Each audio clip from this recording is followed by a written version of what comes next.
Hello everyone, so I am back with the next lecture in the series of modern Indian history.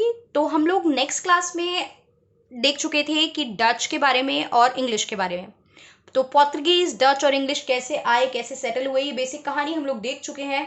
उसके बाद मैं आपको बता चुकी थी कि there was French and Danish also जो यहाँ पे आए हैं, जिन्होंने यहाँ पे रूल करा है। ठीक है, तो आज की क्लास में हम लोग बात करेंगे फ्रेंच की। ठीक है, छोटा सा टॉपिक है, ये दोनों जल्दी खत्म हो जाएंगे हमारे, क्योंकि लास्ट क्लास में इंग्लिश ने बहुत ज़्यादा टाइम ले लिया था, क्योंकि एक भी छोटी सी फैक्ट और कहानी हम मिस नहीं कर सकते इन चीज़ों में। और इंग्लिश और ब्रिटिशर के बारे में तो आपकी पूरी मॉडर्न इंडियन हिस्ट्री है ही, ये मैं स्टार्टिंग से बोलती जा रही हूँ। तो आज की क्लास में हम सिर्फ फ्रेंच और डेनिश को देखेंगे, राइट। फ्रेंच की बात करते हैं बेटा। तो फ्रेंच की बात करें तो लुई 14 जो थे, इनके मिनिस्टर थे, मिनिस्टर कॉलबर्ट।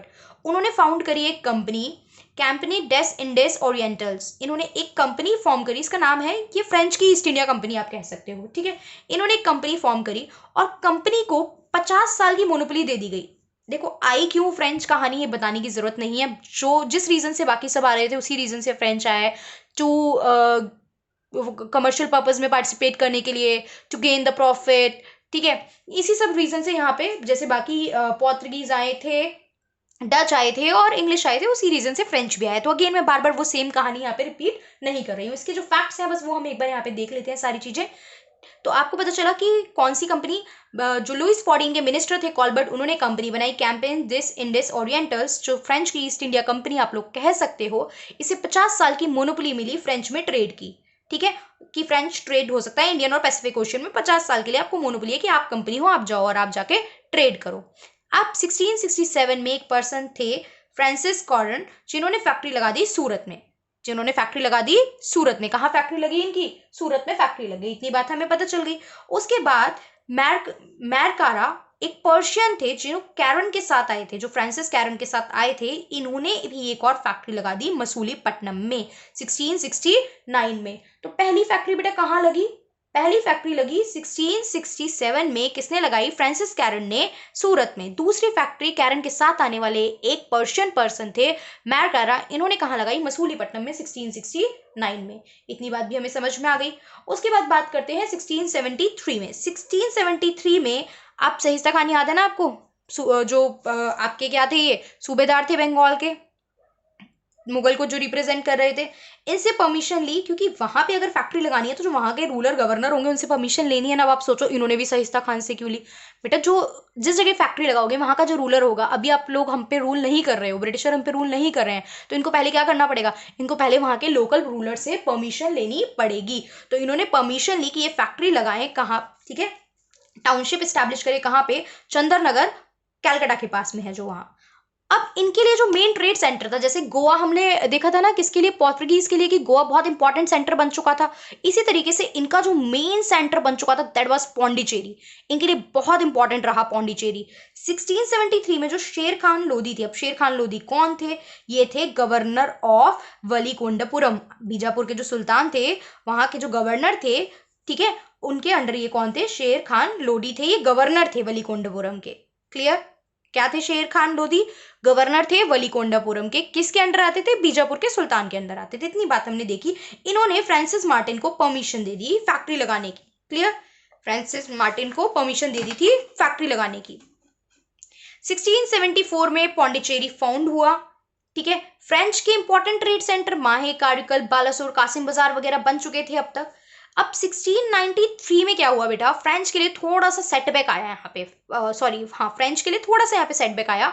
1693 में जो डच थे, उन्होंने इंग्लिश के साथ मिलकर, अब इंग्लिश क्या करेगा? देखो, दिख रहा है कि फ्रेंच एक्सपेंड कर रहा है, फ्रेंच जो है एक्सपेंड कर रहा है, और थोड़ा सा क्या है, स्ट्रॉन्ग दिख रहा है मुझे, और स्ट्रॉन्ग बन के आ रहा है मेरे आगे। तो इंग्लिश ने डच के साथ मिलके, कि पहले चल इसे निपटाते हैं, फिर डच को तो बाद में देख लेंगे। तो डच के साथ मिलके डच ने इंग्लिश की हेल्प से पौंडीचेरी पे कैप्चर कर लिया था 1693 में।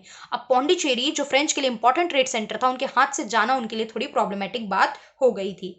लेकिन चीजें थोड़ी नॉर्मल हुई, चीजें ठीक हुई। 1697 में ट्रीटी हुई रिस्विक की, ट्रीटी ऑफ रिस्विक। ट्रीटी ऑफ रिस्विक में फ्रेंच को पौंडीचेरी जो था वो वापस मिल गया और पौंडीचेरी को वापस ये लोग अपने अकॉर्डिंग ट्रेड रेट से फ्लोरिश करने लगे। अच्छा ट्रेड होने लगा यहाँ पे, तो ये जो पौंडीचेरी था ये दोबारा से क्या होने लगा, फ्लोरिश होने लगा। लेकिन फिर बैक टर्न कब आया, बैक टर्न आया देखो यहाँ पे 1697 के बाद जो ये आपके यहाँ के गवर्नर थे इनके, उनकी डेथ हो गई थी। उसके बाद चीजें थोड़ी डिक्लाइनिंग में चल रही थी। अभी देखेंगे हम लोग 1700 में जाके लास्ट में उनकी डेथ हो गई है, तो चीजें खराब होने लगी हैं। तो वॉर ऑफ स्पेनिश सक्सेशन हो रही थी यूरोप में, यूरोप में वॉर चल रही थी, उससे बहुत ज्यादा नेगेटिव इंपैक्ट यहाँ पे भी देखने को मिल रहा था। तो अब इनकी जो फैक्ट्री थी सूरत, मसूलीपट्टनम और बंटम में, ये सारी फैक्ट्रीज पे रोक लगा दी गई। प्लस 1706 में फ्रांसिस मार्टिन की जो थी वो डेथ हो गई, जो भी बहुत ज्यादा नेगेटिव पॉइंट रहा। इनके बाद इंपॉर्टेंट एक लीडरशिप नहीं मिल पाई, चीजें सेट नहीं हो पाई जिससे चीजें गेन होंगी।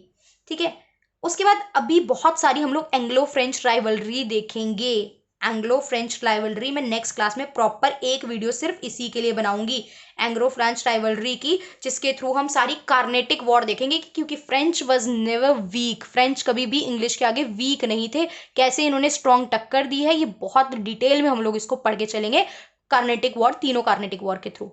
ठीक है ना, यहाँ पे मैं फ्रेंच के बारे में लिमिटेड बता रही हूँ, बहुत कहानियां डिस्कस नहीं करी है, इसलिए मैं कह रही हूँ कि जल्दी जल्दी देख लेंगे यहाँ पे, क्योंकि फ्रेंच के बारे में मुझे आपको डिटेल और ज्यादा जानने को मिलेगा जब हम लोग पढ़ेंगे कार्नेटिक वॉर्स के बारे में। क्लियर, एंग्लो फ्रेंच राइवलरी है वो पूरी, तीनों कार्नेटिक वॉर हम लोग डिटेल में देखेंगे। अब फ्रेंच कंपनी दोबारा रीऑर्गेनाइज कैसे हुई, तो देखेंगे 1720 में फ्रेंच कंपनी रीऑर्गेनाइज हुई। नाम क्या था इसका, perpetual company of the India's. ठीक है, दो गवर्नर, इसके इंपॉर्टेंट नाम देख लो आप, इनके दो गवर्नर थे जिसके थ्रू ये कंपनी अच्छे से ग्रो कर पा रही थी, दैट वाज लेनॉयर एंड डुमास। कौन थे, लेनॉयर एंड डुमास। समझ में आई इतनी बात। उसके बाद हम लोग देखते हैं next thing, battle of Vendée wash. Battle of Vendée wash के थ्रू मैंने आपको बताया था डिसीजिव बैटल जो किसके साथ, डच के साथ हुई थी, दैट वाज बैटल ऑफ बेदारा। कब हुई थी, 1759 में ब्रिटिशर ने डच के साथ बैटल ऑफ बेदारा करी, उन्हें हराया और डच पूरी तरीके से इंडिया से ट्रेड सेंटर खत्म करके वापस चला गया। इसी के एक साल बाद 1760 में ब्रिटिशर ने क्या करा, 1760 में ब्रिटिशर ने करी battle of Wandiwash. Battle of Wandiwash या वांडावासी की मैं बात करूं तो तमिलनाडु में ये एक जगह है जहां पे ये लड़ाई हुई, जहां पे इसको डिसीजिव बैटल कहा जाता है। ठीक है, this was the decisive battle between किस किस के बीच में हुई है, फ्रेंच और ब्रिटिशर। तो डिसीजिव बैटल थी जिसमें कौन जीता, जिसमें ऑब्वियसली यहाँ पे ब्रिटिशर वॉन और फ्रेंच जो थे वो हार गया और उसके बाद फ्रेंच को यहाँ से जाना पड़ा। इससे पहले भी बहुत सारी लड़ाई हुई है, first Carnatic war, second Carnatic war, third Carnatic war, ये सारी हम लोग नेक्स्ट लेक्चर में डिटेल में देखेंगे about the detail study of the Carnatic war.